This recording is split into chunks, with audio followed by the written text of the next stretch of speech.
अस्सलामु अलैकुम वरहमतुल्लाहि वबरकातुहू। उज़लाती असाबी तहरीक में बंदिशुल बौल यानी पेशाब की बंदिश या पेशाब का कम आना और इसके अलावा ग़िज़ा निकलने में दुश्वारी और कब्ज़ और इसके साथ साथ ब्लड प्रेशर का बढ़ जाना, इन मौज़ूआत को आज हम स्टडी करेंगे। मेरा नाम हकीम लियाकत अली खिची है और मैं गवर्नमेंट तिबिया कॉलेज बहावलपुर से क्वालिफाइड तबीब हूं और एक फार्मासिस्ट हूं। और आप इस वक्त हमारा यूट्यूब चैनल हर्बल वर्ल्ड देख रहे हैं। तो अपने टॉपिक की तरफ बढ़ने से पहले आपसे गुजारिश है कि अगर आपने हमारा ये चैनल सब्सक्राइब नहीं किया तो जल्दी से इसे सब्सक्राइब कर दें और साथ लगे घंटी के बटन को भी दबा दें ताकि तिब सेहत के मौजू पर हर नई आने वाली वीडियो आपको सबसे पहले मिलती रहे। तो दोस्तों, उज़लाती असाबी तहरीक में हम सबसे पहले माहियत और पैथोलॉजी पढ़ेंगे, फिर असूल इलाज भी आपको बताया जाएगा और इसके साथ साथ हम एक बेहतरीन होम रेमेडी भी आपको बताएंगे जो कि आम अहबाब बआसानी अपने किचन से बनाकर इस्तेमाल कर सकते हैं और इन अलामात से छुटकारा हासिल कर सकते हैं। तो चलते हैं और बिना किसी देर के शुरू करते हैं आज की इस इंटरेस्टिंग वीडियो को। तो दोस्तों, एक सवाल पूछा गया कि हकीम साहब, कानून मुफरद अज़ा में एक असूल है कि उज़लात जो हैं वो पेशाब पैदा करते हैं, जिगर व गुदुद इसको रोक कर साफ करते हैं और आसाब जो हैं वो इसको खारिज करते हैं। तो फिर उज़लाती असाबी तहरीक में बंदिश बौल यानी पेशाब की बंदिश क्यों हो जाती है, तो इस सवाल का भी हम जायजा लेंगे। तो सबसे पहले यहाँ पर आप एक डायाग्राम देख लें। ये हमारा दिमाग है, ठीक है, ये दिल है और ये जिगर है, ठीक है जी। अच्छा, अब बात यह है कि दिमाग जो है ये रतूबात बलगमिया का मरकज है, दिल जो है ये सौदा का मरकज है और जिगर जो है ये सफरा का मरकज है। अब जब दिल यानी उज़लात में तहरीक होगी तो जिगर में तस्कीन हो जाएगी, ठीक है, और दिमाग में जो है वो तहरील हो जाएगी। जहां पर तहरीक है यहाँ पर जो है वो तुर्श रतूबात ज्यादा है। तुर्श रतूबात की ज्यादती की वजह से जो गर्म रतूबात हैं ये कम है और जो रतूबात बलगमिया हैं ये तहरील हो रही हैं। तो गोया जब उज़लात में तहरीक होगी तो खून में तुर्श रतूबात की ज्यादती की वजह से खून में गर्म रतूबात और तर रतूबात की कमी हो जाएगी, जिसकी वजह से खून जो है वो गाढ़ा हो जाएगा। अच्छा, आगे चले तो एक चीज ज़हन में रखें कि उज़लात हमारे जिस्म में जो निज़ाम बनाते हैं वो नालियों पर, ज्यादातर नालियों पर मुश्तमिल है, जिसको मुजारी भी कहा जाता है, ठीक है जी। उज़लात हमारे जिस्म में किसी भी चीज को एक जगह से दूसरी जगह हरकत देने में, पहुंचाने में जिम्मेदार है, ठीक है, वो चाहे खून हो, वो चाहे और रतूबात हो। तो हमारा जो उज़लाती निज़ाम है ये जिसमें नालियों का निज़ाम बनाता है, जिनको मुजारी भी कहा जाता है। जैसा कि हमारे गले में, ठीक है, निकलने वाली ग़िज़ा वाली नाली है, ठीक है, इसी तरह पेशाब की नाली है, शरियानों की नालियां हैं, वरीदों की नालियां हैं, आंतें हैं। ये निज़ाम जो है ये हमारा उज़लात का सिस्टम बनाता है। अब जब खून में खिलते सौदा बढ़ जाती है और रतूबत और हरारत जो है ये कम हो जाती है तो हमारा ये जो मुजारी का निज़ाम है, नालियों का निज़ाम है, ठीक है, ये तंग हो जाता है, सुकड़ जाता है, ठीक है जी। यानी आपने सुना होगा कि नालियां तंग हो गई, शरियानें तंग हो गई, ठीक है जी, और आंतों में वरम हो गई, कब्ज हो गई, ब्लड प्रेशर हाई हो गया, कोलेस्ट्रॉल हो गया, रसोलियां बन गई, ठीक है। अब यहाँ पर देखें कि ये हमारे ग़िज़ा वाली नाली है।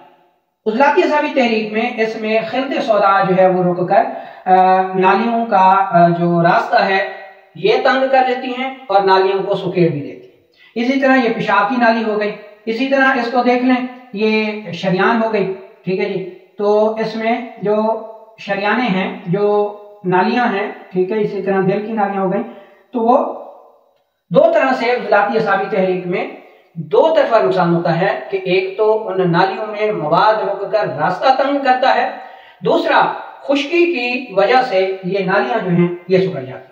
अब ये आपको आंतें नजर आ रही हैं, तो इन आंतों में ये सौदावी मादे जो है रुककर इसका रास्ता तंग किए हुए हैं। दूसरा जो आंतों के उज़लाती परतें हैं, मस्कुलर टिश्यूज हैं, ठीक है जी, वो भी सुकड़ कर उन्होंने इसको तंग कर दिया, जिसकी वजह से जो है वो कब्ज हो गई। ठीक है। अच्छा, अगर ग़िज़ा वाली नाली तंग होगी तो निगलने में, ग़िज़ा निगलने में दुश्वारी होगी। अच्छा, पेशाब की नाली तंग होगी, ठीक है, तो उसमें बंदिशुल बौल होगा, पेशाब की बंदिश हो जाएगी। शरियानों की नालियां तंग होंगी, यानी शरियानें तंग होंगी, तो ब्लड प्रेशर बढ़ जाएगा, कोलेस्ट्रॉल ज्यादा होगा। ठीक है। इसी तरह पेशाब की नाली तंग है, ठीक है, तो यूरिक एसिड बढ़ जाएगा, यूरिया बढ़ जाएगा। और अगर आंतों की उजलाती पर्दे तंग हैं तो जो है शदीद कब्ज हो जाएगी। ठीक है। इसी तरह किसी भी मकाम पर मवाद रुक जाएगा तो तबीयत उसको एक ग्रिटी की शक्ल बना देगी। ठीक है जी, तो उसको हम रसूली कहेंगे। तो गोया उजलाती असाबी तहरीक में जो पैथोलॉजी है वो यही है कि एक तरफ नालियों में सौदावी मादे रुक जाते हैं क्योंकि खिलते सौदा बनती ज्यादा है, तो जब वो फासिद हो जाती है तो वो इन मुजारी में, नालियों में रुकती है। दूसरा, उजलाती असाबी तहरीक में खिलते सौदा चूंकि उसका मिजाज खुश्क है, तेजाबियत है, तुर्शी है, तो फिर ये नालियां जो हैं ये भी तंग हो जाती हैं। तो उजलाती असाबी तहरीक में ये अमल होता है। और उजलाती होती तहरीक में मवाद कम रुकता है, सुकेड़ ज्यादा होता है। उजलाती असाबी तहरीक में मवाद ज्यादा होता है, सुकेड़ कम होता है। उजलाती होती तहरीक में मवाद कम होता है, सुकेड़ ज्यादा होता है। इसको आप इस तरह जो है वो समझ सकते हैं। अब हम चलते हैं असूल इलाज की तरफ कि इसका जो असूल इलाज है वो क्या होगा। अच्छा, यहां पर जो डायग्राम हमने बनाई थी कि ये दिमाग हो गया, ठीक है, ये दिल हो गया और ये जिगर हो गया। अब यहां पर तहरीक गैर तबई थी तो यहां पर सोजिश हो गई, सुकेड़ हो गया। ठीक है। तो इसको हम कहते हैं मकाम मर्ज। क्या कहते हैं जी? मकाम मर्ज। जहां पर तहरीक गैर तबई होगी वो मकाम मर्ज होगा। अब यहां पर तस्कीन है, जिगर फूल गया है। ठीक है। जिगर क्योंकि हरारत का मरकज है तो तस्कीन की वजह से हरारत कम हो गई है। ठीक है जी। और जिगर जो है वो फूल गया है और ये जो दिमाग है ये तहलील हो गया है, तहलील हो रहा है और यहाँ पर रतूबात जो है वो खुश्क हो रही है तहलील की अमल से। ठीक है। अच्छा, ये तो हो गया अब मकाम मर्ज। अब हमने इलाज में तस्कीन के मकाम को, ठीक है, तहरीक देनी है। तस्कीन के मकाम को तहरीक देनी है और ये जो तहरीक हम देंगे ये हमारा असूल इलाज है। ठीक है। तो उजलाती असाबी तहरीक में क्या होगा कि हम ऐसी दवा देंगे कि जो जिगर में तहरीक लाए। तो जिगर में तहरीक लाने वाली कौन सी तहरीक होगी, कौन सी दवाइयां होंगी, असूल इलाज क्या होगा वो समझ लें कि जिगर में तहरीक देने के लिए हमारी ये जो हमारे पास थी उजलाती आसाबी, ठीक है, उजलाती असाबी ये था मकाम मर्ज। ठीक है। अब हमने जिगर में तहरीक लानी है तो हम उजलाती हुदी दवा देंगे।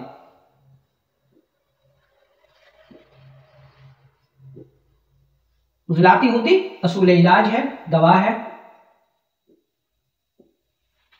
अब जब हम उजलाती हुदी दवा देंगे तो उजलाती हुदी दवा दो काम करती है। पहला काम तो यह करती है कि उजलाती असाबी जो मकाम मर्ज है इसमें खिलते सौदा का जो इजाफा है और खिलते सौदा मुताफन होकर रुकी हुई है, उजलाती हुदी उसका अखराज करती है मुताफन खिलते सौदा का। एक बात। दूसरी बात, उजलाती हुदी तहरीक जो है वो उजलात का ताल्लुक आसाब से खत्म करके, यानी ये यहां से इसको खत्म करके इस से जोड़ देगी। जब हम उजलाती हुदी दवा देंगे तो उजलाती हुदी दवा उजलात का ताल्लुक दिमाग से खत्म करके ये जोड़ देगी जिगर के साथ। तहरीक उजलाती हुदी हो जाएगी, यहां से इसका ताल्लुक खत्म हो जाएगा।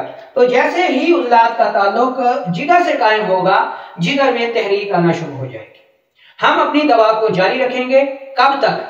कि जब तक जिगर में पूरी तहरीक नहीं आ जाती, जिगर की तस्कीन दूर नहीं हो जाती, हमारी दवा जारी रहेगी।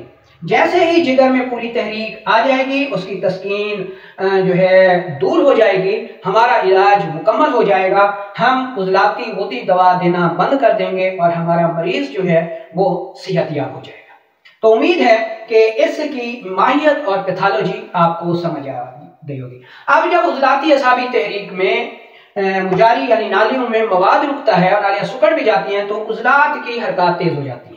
तो जब हम नब्ज देखते हैं, उजलात चूंकि सबसे ऊपर हैं, तो फिर ये नब्ज हमें सबसे ऊपर महसूस होती है। हाथ उंगलियां जो है वो नब्ज पर रखते ही हमें ये नब्ज मिलती है, मुशर्रफ होती है यानी बुलंद होती है।